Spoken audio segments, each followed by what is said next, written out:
তারেক রহমান সাহেব আমার নেতা, তার সম্পর্কে কথা বলা আমার জন্য খুব খুব কষ্টকর, কষ্ট মানে জটিল বলে এই জন্যে যে he is my leader.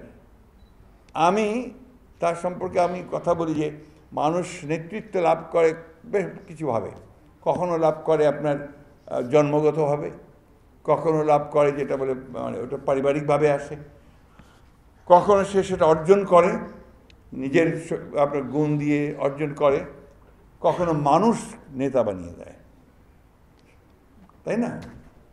Tarique সাহেবের মধ্যে কিন্তু আপনার এই নেতৃত্বটা এসেছে অনেক দিক থেকে, পারিবারিক দিক থেকে, যেটা অনেকেই আপনারা বলেছেন, যদি কথাটা শুনতে আমার একদম ভালো লাগে না, কারণ যিনি নেতা তাকে আমার মনে হয় যে বোধহয় কিছুটা খাটো করা হয়, তার যে নিজস্ব গুণ সত্তাগুলো আছে সেটাকে পরিবারের সঙ্গে সম্পৃক্ত করে দিয়ে আমরা ওদেরকে একটু ছোট করে দিই। তারেক রহমান সাহেবের নিজস্ব গুণ আছে, যে গুণগুলোর জন্য তিনি আজকে এই পর্যন্ত এসছেন, নাহলে আসতে পারতেন না, নাহলে আসতে পারতেন না। কেন বলছি আপনাকে এই কথাগুলো? যে আমার অভিজ্ঞতা, আমি তো বেশ কিছুদিন ধরেই কাজ করছি একসাথে। তারেক রহমান সাহেব দায়িত্ব পাওয়ার পরে, অর্থাৎ ম্যাডাম জেলে যাওয়ার পর থেকে তো ওনার সঙ্গে সরাসরি কাজ করছি।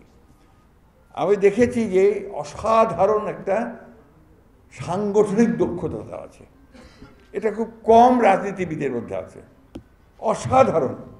অতি অল্প সময়ের মধ্যে তিনি বিশাল একটা অংশকে তিনি সংগঠিত করে ফেলতে পারেন এবং খুব অল্প সময়ের মধ্যে তিনি বাংলাদেশের গ্রামে পৌঁছে গেছেন, একদম একটা ওয়ার্ডে পৌঁছে গেছেন। যে কারণে যে কথাটা ডাক্তার সাহেব বলেছেন, আমি এটা জোর দিয়ে বলতে চাই, বিএনপিকে এত সহজে তুড়ি মেরে উড়িয়ে দেওয়া যাবে না। বিএনপি প্রমাণ করেছে, প্রতিবার প্রমাণ করেছে যে বিএনপি সেই ধ্বংসস্তূপ থেকে জেগে উঠতে জানে। প্রেসিডেন্ট জিয়া রহমান সাহেবের শাহাদাতের পরে অনেকে ভাবলো বিএনপি শেষ, বিএনপিকে আর খুঁজে পাওয়া যাবে না, কিন্তু সেই বিএনপি আবার আমাদের দেশনেত্রী বেগম খালেদা জিয়ার নেতৃত্বে আমাদের ছাত্র নেতা যুব নেতাদের সঙ্গে নিয়ে আবার বিএনপি জেগে উঠেছে। আবারও পরবর্তীকালে আঘাত এসেছে। এই যে 15 বছর প্রতিটি মুহূর্তে বলা হচ্ছে বিএনপি শেষ, শত আপনার যে সমস্ত আমি যেটাকে বলছি যে আপনার এটা কী বলে যে আমাদের লোভ লালসা এই সমস্ত ঊর্ধ্বে উঠে আমাদের বিএনপির নেতারা কিন্তু একজোট হয়ে দাঁড়িয়ে থেকে কারাগারে গেছেন, কারাগারে পর্যন্ত লোক পাঠানো হয়েছে, চলে আসো, তোমাকে এত টাকা দেওয়া হবে, এই করা হবে, ওই করা হবে।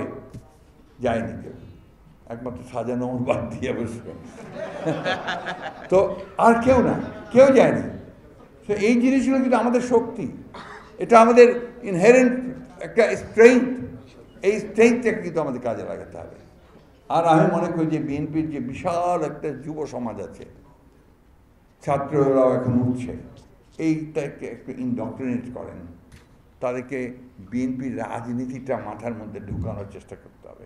এটা আমাদেরই করতে হবে, কিন্তু আমি আপনাদেরকে বলছি যে এই চেষ্টাটা আপনারাও করেন, কারণ ইনডক্ট্রিনেশন ছাড়া আপনার কখনোই আমি রাজনীতিকে শক্তিশালী জায়গায় নিয়ে যেতে পারবো না। এই কথাটা বলার প্রয়োজন এই জন্য মনে করছি যে আমরা শুধু লড়াই করেছি গত সময়গুলোতে, কিন্তু সেই লড়াইটাকে সমৃদ্ধ করবার জন্য যে জ্ঞানটা, সেটা কিন্তু আমরা অনেকেই অর্জন করতে পারিনি। আজকে তা না হলে যে কথাগুলো আমাদের শুনতে হচ্ছে, সে কথাগুলো হয়তো আমরা শুনতে পারতাম, হতো না আমাদের। তো একটা জিনিস মনে রাখবেন, আজকে যে প্রচার হচ্ছে, অপপ্রচার হচ্ছে, এর পেছনে কিন্তু একেবারে সুনির্দিষ্ট চক্রান্ত রয়েছে। সেই চক্রান্ত হচ্ছে বাংলাদেশের জাতীয়তাবাদী শক্তিকে ধ্বংস করে দেওয়া।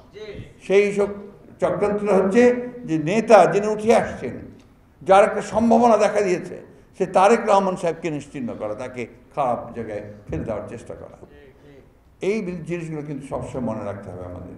আমি বক্তব্য বাড়াবো না, আমি আবারও আমার যারা ছেলের মতো তাদের কাছে বলি যে যে কোনো সময়, যে কোনো মুহূর্তে আমি সহযোগিতা করতে তৈরি আছি, দল তৈরি আছে, কিন্তু সেটাকে নিয়মতান্ত্রিক হতে হবে আর কি, এটা খুব বেশি প্রয়োজন। তোমাদেরকে আন্তরিকভাবে আবারও ধন্যবাদ জানাতে চাই। শত প্রতিকূলতার মধ্যেও তোমরা লড়েছো, লড়াই করেছো এবং জেগে থেকেছো। আজকেও তোমাদের সময় এসছে, এখন আবারও তোমরা সেইভাবে কাজ করো, সমস্ত সহযোগিতা আমাদের কাছ থেকে পাবে। তারেক রহমান সাহেবের সম্পর্কে একটা কথা বলি শেষ করব। 2002 সালে আমার সুযোগ হয়েছিল দেশনেত্রী বেগম খালেদা জিয়ার সঙ্গে রাষ্ট্রীয় সফরে চীনে যাওয়ার। তো সেখানে প্রচণ্ড শীত ছিল, সে সময় ডিসেম্বর মাস, এত বরফ পড়ছিল যে বাইরে কোনো অনুষ্ঠান করা সম্ভব ছিল না। গ্রেট হলের ভেতরে ম্যাডামকে সেই আপনার গার্ড অফ অনার তাকে রিসেপশন দেওয়া হলো। দেওয়ার পরে যখন ম্যাডাম প্রধানমন্ত্রীকে নিয়ে, চীনা প্রধানমন্ত্রীকে নিয়ে তার সঙ্গে যারা সফরে এসেছিলেন, গিয়েছিলাম আমরা, পরিচয় করে দিচ্ছেন। এই পরিচয় করতে করতে শরীফ সাহেব ছিলেন কিনা আমার মনে নেই, আমার পাশে ছিলেন আমানুল্লাহ আমান, তার পাশেই আমাদের নেতা তারেক রহমান সাহেব ছিলেন। তো তারেক রহমান সাহেবের সামনে গিয়ে যখন উনি বললেন যে মাই সান, তো প্রধানমন্ত্রী তার সঙ্গে হাতটা ধরে শক্ত করে ঝাঁকি দিয়ে বললেন, carry the flag of your father and mother.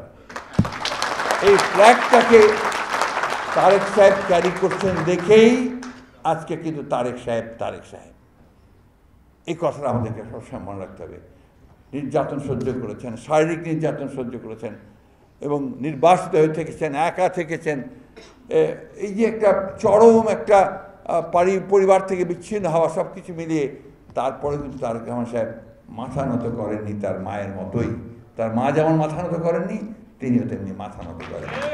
সেইখানেই তারেক রহমান সাহেব নিঃসন্দেহে আমাদের হোপ, আমাদের ভবিষ্যৎ এবং আমাদের ভবিষ্যৎ কাণ্ডারি। ধন্যবাদ। আসসালামু আলাইকুম।